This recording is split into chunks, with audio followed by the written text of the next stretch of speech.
Hello and welcome to another story. Today we're going to read Kiki's Journey by Kristy Orona Ramirez.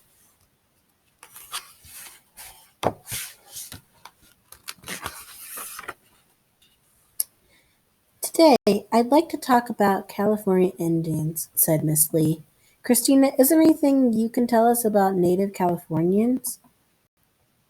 I felt a red heat spread across my face. No, not really, sorry, I said and lowered my head. Just because my parents were born on a reservation, she expects me to know everything about all Native Americans. Hilda Garcia leaned over and whispered, What about all the stuff you have at home? Why didn't you tell Miss Lee about that? It's not California Indian stuff. It's Tiwa from Taos Pueblo, I said. If Miss Lee had asked me about my parents' tribe, I could have brought my Pueblo drum or my woven sash to class, but she didn't.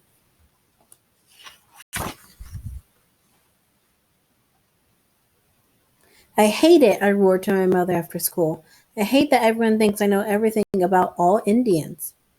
I looked around my room. My cradle board and all of my moccasins from the time I was a baby hung above my bed. Kiki, people ask questions because they don't really know. They are just trying to understand the way of living that is very different from their own. That doesn't make it right or wrong. It just means that they don't understand, Mom said as she stroked my hair. Let's think about how you can tell people how you feel in a good way.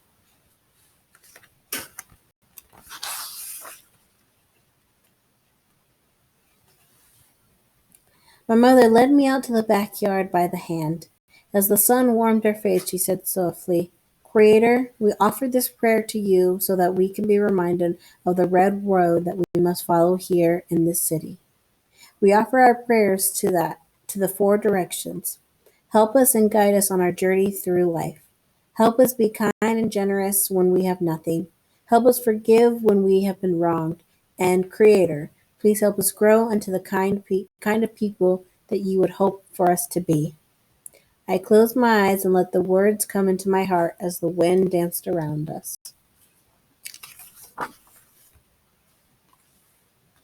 A week later, for my spring break, my family left for Taos.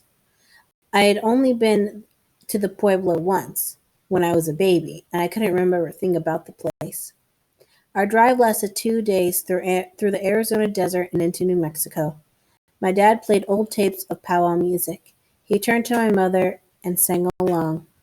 You are my love, way ya, he ya, beautiful as a mountain flower, beautiful mountain flower, way ya, way ya.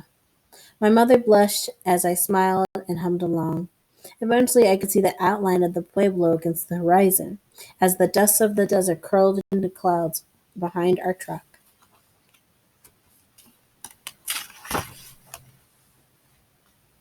We parked by an old adobe church.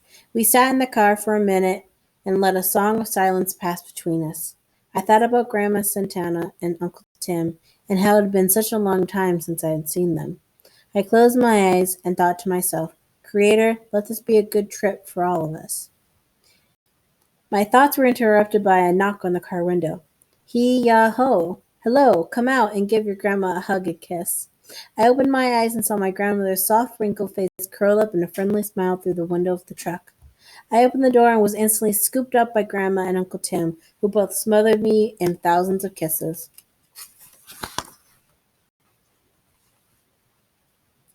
Early the next morning, I woke up to the sound of wood cracking and pots and pans bumping into each other. Rubbing the sleep out of my eyes, I walked into the kitchen. Good morning, sleepyhead. Time to break some oven bread outside. Wash your hands and put this on. Grandma Santana handed me an apron and waddled over to a bowl of red chili soaking in water.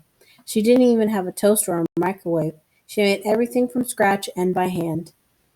Mom was working some dough on a flour table mat. Come on, Kiki, we haven't got all day. We need this bread made by lunchtime. Are we going to bake it in that? I pointed to the adobe oven outside the house. Yep, I haven't bread in years. Come on, you've got to learn how to do it, Mom said, smiling.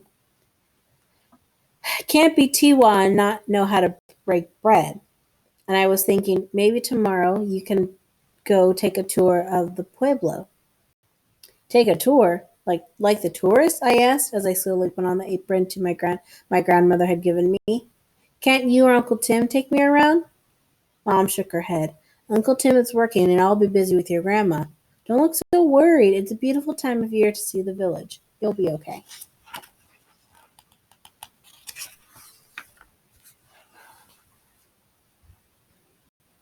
The next afternoon I walked slowly to the center of the pueblo. Butterflies of every color swirled around in my stomach as I read a sign that hung in front of a small adobe building. Pueblo Tours. No cameras or photography, no recording or videotaping, no sketching or painting. I joined a small group of people who had gathered to take the tour. I smiled nervously at a blond boy who looked about my age. He wrinkled his nose at me and whispered to another kid beside him. They both stared at me, but neither smiled back. As we walked through the village, I learned about the Blue Lake, which had been taken from the Tiwa by the U.S. government in 1906. The people fought hard to have the Blue Lake returned to them, and in 1970 it was. For generations of Tiwa, the lake had remained a special place for sacred ceremonies. We walked inside the San Geronimo chapel, where an old woman sat quietly in a pew with her rosemary beads. Afterwards, outside, I listened to our guide talk about the life on the Pueblo. I remembered my mother's stories of growing up here. Old memories of my mother's stories and the new sights around me mixed in my heart.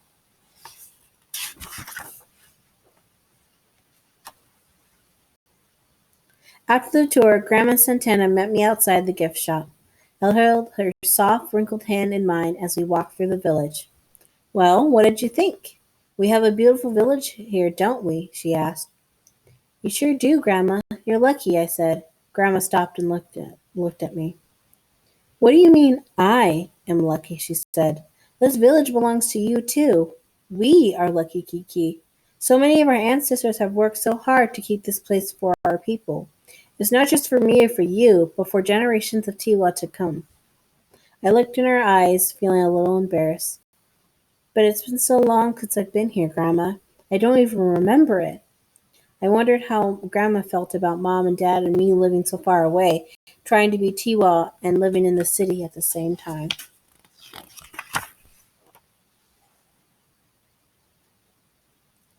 We stopped by the little creek that flowed through the pueblo. Grandma pulled me close. I remember when your mom and dad told me that they had to leave the pueblo. I didn't know why the Creator would let my daughter and her husband leave, so I prayed. And then one day I realized something. I wasn't sure why, but tears filled my eyes.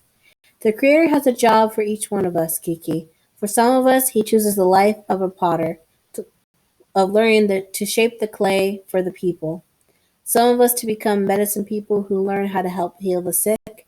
He may bless us with the gift of weaving or farming, and for some of us, He has chosen the life of learning from books and studies in university. This is the kind of life the Creator has chosen for your mother and father, and maybe for you too.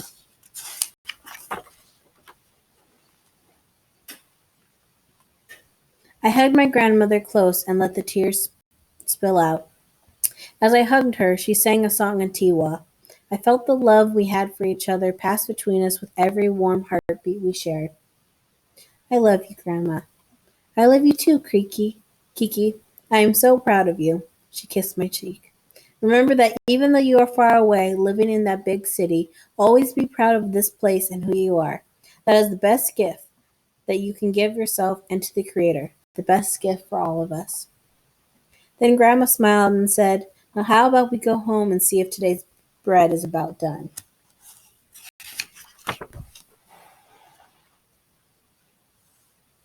Back at home, Mom had set up the table and wrapped the fresh bread in a clean dish towel to keep it warm.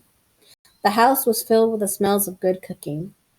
As I helped bring in dinner to the table, I looked around the room at my mom's old manta, turquoise jewelry, and pictures of mom and dad and Uncle Tim when they were little.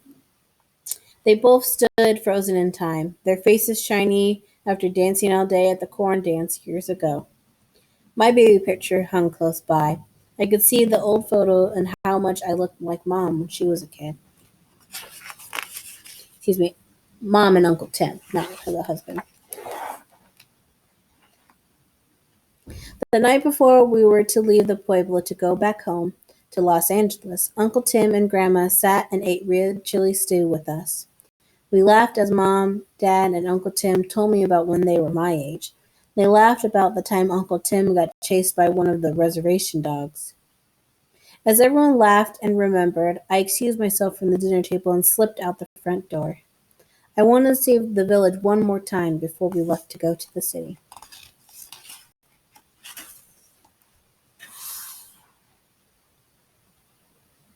As I walked through the village, I felt a cool breeze two-step through my hair.